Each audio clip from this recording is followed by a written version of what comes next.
नमस्कार, आप देख रहे हैं सुप्रभात न्यूज एमपी और मैं हूं आपके साथ महक कपूर। आइए नजर डालते हैं 25 फटाफट बड़ी खबरों की ओर। इससे पहले न्यूज को कहां से देख रहे हैं आप हमें कमेंट करके जरूर बताएं। आयुष्मान भारत योजना का हिस्सा बनेंगे मध्य प्रदेश के कर्मचारी संविदा कर्मी। मध्य प्रदेश की मोहन यादव सरकार ने कर्मचारियों की स्वास्थ्य सुरक्षा को लेकर बड़ा फैसला लिया है। सरकार द्वारा प्रदेश के शासकीय कर्मचारी व कार्यकर्ता संविदा कर्मियों को प्रधानमंत्री जन आरोग्य योजना आयुष्मान भारत निरामयम में शामिल किए जाने की कवायद शुरू हो गई है। इसमें संविदा कर्मियों के हर परिवार को हर साल 5 लाख रुपए तक दिए जाएंगे। आधिकारिक तौर पर दी गई जानकारी के अनुसार राज्य सरकार ने आवश्यक दिशा निर्देश तय करने के लिए मुख्य सचिव की अध्यक्षता में 9 सदस्यीय समिति का गठन किया है। मध्य प्रदेश में 5वीं व 8वीं बोर्ड परीक्षा में लागू होगी डिटेंशन पॉलिसी। सरकारी और निजी स्कूलों के 5वीं व 8वीं बोर्ड परीक्षा में इस बार उसी कक्षा में रोके जाने का प्राविधान होगा। निर्धारित अर्हकारी अंक प्राप्त नहीं करने वाले विद्यार्थियों को अगली कक्षा में प्रवेश नहीं दिया जाएगा। प्रत्येक विषय में लिखित परीक्षा 60 अंक का 33% यानी 20 अंक लाना होगा। इस बार पुनः परीक्षा लेने के बाद भी यदि कोई असफल हो जाता है तो उस विद्यार्थियों को उसी कक्षा में रोक लिया जाएगा। इस संबंध में राज्य शिक्षा केंद्र ने दिशा निर्देश जारी कर दिए हैं। मध्य प्रदेश में बजट से पहले 26 विभागों को खर्च करने के लिए मिले 8,623 करोड़ रुपए। मध्य प्रदेश में सरकार पूंजीगत व्यय लगातार बढ़ा रही है। बजट से पहले 26 विभाग 8,623 करोड़ रुपए व्यय करेंगे। 3 माह के लिए सरकार ने यह राशि विभागों को दी है। इसमें लोक निर्माण, जल संसाधन और लोक स्वास्थ्य यांत्रिकी विभाग को निर्माण कार्यों के लिए 4,000 करोड़ रुपए से अधिक दिए गए हैं। विभिन्न विभाग 847 करोड़ रुपए परियोजना क्रियान्वयन इकाई को देंगे जो भवन निर्माण का काम कर रही हैं।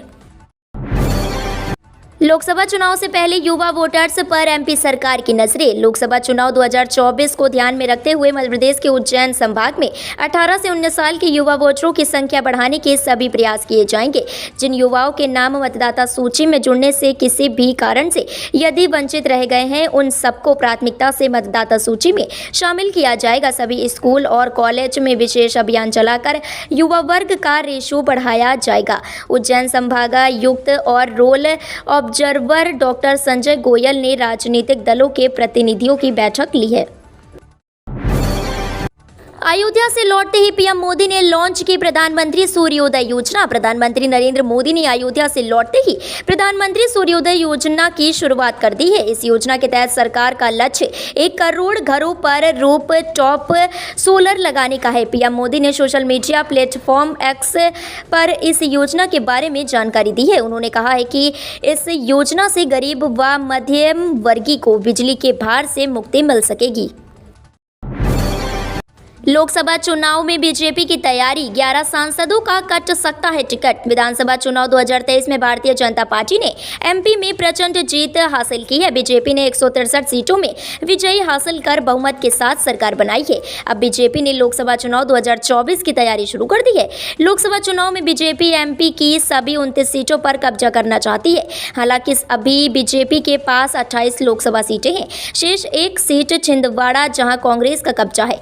इस सीट को भी जीतने के लिए बीजेपी ने प्लान तैयार किया है। डॉक्टर रोज सुनेंगे मरीजों की पीड़ा, अस्पताल में होगी जन सुनवाई। 1000 बिस्तर अस्पताल पहुंचने वाले मरीजों को अब अपनी समस्या निराकरण के लिए इधर उधर भटकना नहीं पड़ेगा। उनकी समस्याओं का निराकरण जन सुनवाई के जरिए अस्पताल अधीक्षक और विभिन्न विभाग के विभागाध्यक्ष करेंगे। 17 विभागों के विभागाध्यक्षों को जन सुनवाई करने का फरमान जारी कर दिया गया है। जन सुनवाई का बोर्ड भी दीवार पर चस्पा कर दिया गया है। इसमें कौन कब कितने समय सुनवाई करेगा इसका विवरण दिया गया है।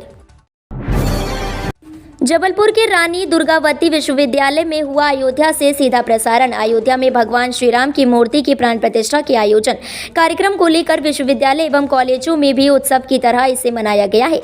इस कार्यक्रम का सीधे प्रसारण की व्यवस्था कर छात्र छात्राओं के ही प्राध्यापकों को भी दिखाया गया। यही नहीं बल्कि दीपक जलाकर भगवान राम के आगमन का स्वागत भी किया गया है। 3 घंटे से पहले परीक्षार्थी अपने साथ नहीं ले जा सकेगा प्रश्न पत्र। बोर्ड परीक्षा का समय नजदीक आ रहा है। इसको लेकर शिक्षा विभाग से लेकर शासन प्रशासन अलर्ट मोड पर आ चुका है। परीक्षा केंद्र पर किसी भी सूरत में नकल ना हो, इसको लेकर विशेष इंतजाम किए गए हैं। परीक्षार्थियों को 4 सेट में पेपर मिलेंगे। जो सेट आगे के विद्यार्थी पर होगा, उसके आसपास के विद्यार्थी पर दूसरा सेट होगा, जिससे वह एक दूसरे से पूछकर प्रश्न हल ना कर सकें। इसके साथ ही अब कोई भी विद्यार्थी परीक्षा समय समाप्त होने के बाद ही प्रश्न पत्र अपने साथ ले जा सकेगा। जंगल में अब बफर क्षेत्र के विकास कार्यों के लिए अलग से मिलेगा बजट। मध्य प्रदेश के जंगलों में कोर क्षेत्र के अलावा अब बफर क्षेत्र में विकास कार्यों के लिए राज्य सरकार अलग से बजट उपलब्ध कराएगी। अब तक नेशनल पार्कों एवं टाइगर रिजर्व की गेट मनी से मिलने वाली राष्ट्रीय विकास निधि से ही बफर क्षेत्रों में विकास कार्य होते हैं, लेकिन यह राशि पर्याप्त नहीं हो पाती है। इसलिए वन विभाग के वार्षिक बजट में बफर क्षेत्रों के विकास के लिए भी अलग से बजट लाइन बनेगी। इंदौर के अवनीश को राष्ट्रपति ने किया सम्मानित। आज 23 जनवरी को प्रधानमंत्री करेंगे मुलाकात। जिस दिव्यांगता के चलते घर वालों ने बचपन में ही त्याग दिया, उसी दिव्यांगता को पीछे छोड़कर आज इंदौर के 9 वर्षीय अवनीश तिवारी बच्चों के अधिकार की लड़ाई लड़ रहे हैं। यही नहीं, अपने कार्यों की बदौलत सोमवार को राष्ट्रपति द्रौपदी मुर्मू के हाथों विज्ञान भवन में प्रधानमंत्री राष्ट्रीय बाल पुरस्कार भी प्राप्त किया। इस पुरस्कार के लिए देश भर से 19 बच्चे चुने गए थे, जिसमें मध्य प्रदेश से अवनीश अकेले थे। साथ ही अवार्ड विजेताओं में वे सबसे कम उम्र के थे। बच्चों को गणतंत्र दिवस परेड में भी शामिल किया जाएगा और आज 23 जनवरी को प्रधानमंत्री नरेंद्र मोदी उनसे बातचीत करेंगे। कर्ज माफी पर कमलनाथ ने मोहन सरकार को घेरा। मध्य प्रदेश के पूर्व मुख्यमंत्री कमलनाथ ने मोहन यादव सरकार को किसानों की कर्ज माफी को लेकर घेरा है। उन्होंने आरोप लगाया कि नई सरकारों ने कर्ज माफी योजना को ही बंद कर दिया है। इसके अलावा कमलनाथ ने किसानों को आयकर के दायरे में लाने की खबरों को लेकर भी चिंता जाहिर की है। पूर्व मुख्यमंत्री कमलनाथ ने अपने सोशल मीडिया अकाउंट एक्स पर लिखा, किसानों से आयकर वसूलने की खबरों से हतप्रभ हूं। कर्ज में डूबा देश का किसान अपनी फसलों के सही दाम के लिए संघर्ष कर रहा है और सरकार आयकर वसूलने की तैयारी में है। जय श्री राम के उद्घोष से गूंज उठा उज्जैन। प्राण प्रतिष्ठा को लेकर लोगों में दिखा गजब का उत्साह। उत्तर प्रदेश के अयोध्या में 22 जनवरी को राम मंदिर का उद्घाटन और रामलला की प्राण प्रतिष्ठा हुई है। राम मंदिर का उद्घाटन देश के पीएम मोदी ने किया। रामलला मंदिर में विराजमान हुए, जिसको लेकर देश भर में जश्न का माहौल है। तो वहीं अयोध्या की धूम महाकाल की नगरी उज्जैन में देखने को मिली है, जहाँ लोग भक्ति में लीन दिखे। रामलला की प्राण प्रतिष्ठा को लेकर महाकाल के दरबार में भक्तों की भीड़ देखी गई और पूजा उज्जैन जय श्री राम के उद्घोष से गूंज उठा। वेब सीरीज की शूटिंग के लिए जिला जेल को दिया तिहाड़ का रूप। भोपाल में एक बार फिर शूटिंग का सिलसिला शुरू हो गया है। इन दिनों जिला जेल भोपाल में ब्लैक वारंट वेब सीरीज की शूटिंग चल रही है। इसके लिए जिला जेल को तिहाड़ जेल के रूप में दिखाया जा रहा है, जहां पूरे जेल परिसर में तिहाड़ जेल की होर्डिंग लगाई गई हैं। अलग अलग बोर्ड लगाए गए हैं, जिन पर लिखा है कि जेल में अंदर जाने वाले सभी व्यक्तियों की सुरक्षा की जाँच की जाएगी। किसानों के लिए वरदान साबित हो रहा नर्मदा सोलर ड्रायर। भारत एक कृषि प्रधान देश है। यहाँ किसानों द्वारा मौसमी फसलों की खेती की जाती है। कई बार किसी सीजन में जब फसल की पैदावार ज़्यादा हो जाती है तो उस सीजन में सब्जियों और फलों की कुछ मात्रा बर्बाद हो जाती है।